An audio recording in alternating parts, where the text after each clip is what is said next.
Hey folks, my channel is not a refugee channel, despite what some people believe. It's a news channel, it's a culture channel, it's a language channel, it's a travel channel. It's about the world. But I'm one of the few people that's actually put a genuine effort into being objective and honest with people over the past year. From the very beginning, from the 7th of February, 2 hours after Trump issued his executive order, I was covering this live for 3 hours and 38 minutes. And my analysis has been pretty much spot on. My projections have been accurate, whether it's when they're going to shut down because of holidays or what happens to the government shutdown, all these different things, as well as what you need, what applies, what it doesn't apply. It's been pretty accurate throughout.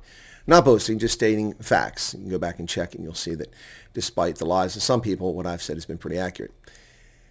So I've told people who continually moan and complain that they've waited a long time, you haven't waited. And if this hurts your feelings, then you're just not an honest person. You're not honest with yourself. You're not honest with me. And you need to do some introspection. No one has waited long. It hasn't even been a year. What? That's not long? No, it's not. People in refugee camps in Somalia, in Uganda, in Chad, and elsewhere around the world wait years to get processed on the slim hope they'll get approved.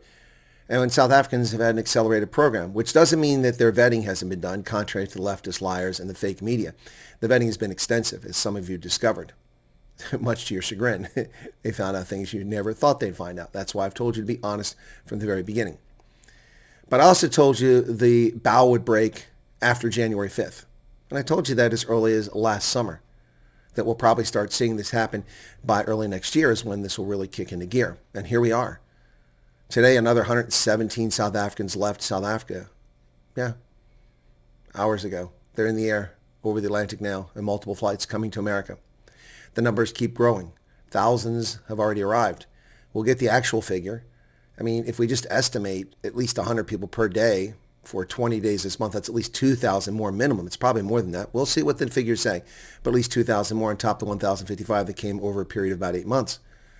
The bow is breaking. My inbox has been flooded. My WhatsApp is flooded with people who've landed today or people who departed tonight or people who arrived in the past few days. Meanwhile, the people who aren't seeing movement are constantly complaining. And I understand where you're coming from, but you're not being realistic. Also, I went to Rochester and I uncovered some very disturbing things happening with refugee case officers up there and negligence, in my view, of what's happening. Now, Church World Service has not made any effort to be responsive to me. They sent me a perfunctory email which said they don't answer questions about individuals because of privacy concerns. I didn't ask about an individual. I'm trying to alert them to a problem ongoing up there. Well, it worked. They're alerted. They've now contacted at least 2 refugees who were treated like crap in Rochester, and they're promising to fix things. I'll hold my breath on that. But the reason I bring that up is that there seems to be an awful lot of entitlement going on in this country from some of these refugees. A small number. Many are very grateful. But refugee assistance officers are not your manservants. I've said this before. You're not being coddled when you come here. It's not the responsibility of the U.S. government to give you everything. You have to get doing on your own. The only thing that you should feel entitled to, that you should get when you get here, is picked up at the airport, delivered to temporary housing, assisted with finding a permanent place, your employment authorization document, and appointments to get your Social Security. All the rest is there are some legal requirements like refugee cash assistance and things like that and stuff that goes in your case. But there's an awful lot of expectations, a culture of expectation. We have enough entitled, whiny people in this country. We don't need to bring refugees in who feel the same way. Now, that's not most refugees. But if you saw the email messages and the WhatsApp that I've gone through for the past 2 hours trying to answer questions, some of which are quite ridiculous, absolutely ridiculous. People expecting people to take care of them. People expecting, look, when you come here, you've come here. You've been assigned a refugee case officer that's there to help you for a minimal period of time. And hopefully they're very helpful. Not all are helpful, but hopefully they are helpful.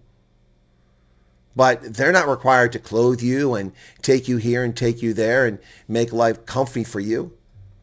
That's not how the program works.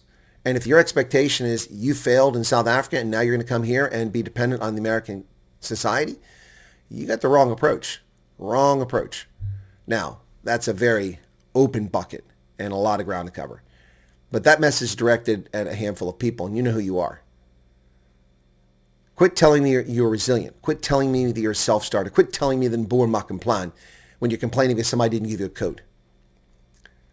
I have told people over and over again, This is a generous society. We have Goodwill shops all over. You can go buy a winter coat for $1. Go to Goodwill. The clothing is perfectly fine. The dishes are perfectly fine. The furniture is perfectly fine. They don't put things that are crap in there. They put things that are serviceable. They're donated or that they buy in bulk. Go to food banks. They're everywhere in the country. Everywhere. They're available to you. Use the public library. Use your brain. Use the media. Not the media. Use the internet, I should say. Use Google. Well, I was told I couldn't get a bus pass here. That's what a refugee told me. And in less than 5 minutes, for something that's completely across the country in California, I found out that that was untrue, that their case officer misstated or lied to them. But they were too lazy to find out for themselves. I found the program. I found out how you qualify for it. You get 50% off. Boom. Shakalaka. All done. This resilience that I hear so much about seems to be lacking in a percentage of people who feel like they're supposed to be wards of the state. Well, it's no wonder that some people failed in South Africa. Even without persecution, some of these people would have failed in South Africa. Does that hurt feelings? No, I'm sorry. It's a statement of fact. I mean, if you can't figure such basic things out on your own, there are things that you'll have difficulty with. It's a different culture. It's the same language, but it's a different language, especially for Afrikaans speakers. But even for English speakers in South Africa, you speak an alien English. Things don't apply in exactly the same way here. Culture's different. Laws are different. Things work most of the time. We don't take bribes. You're going to get yourself in trouble with that. You have to understand things are different. And I expect people to struggle with some of those things. But some of this is absolutely ridiculous. Absolutely ridiculous.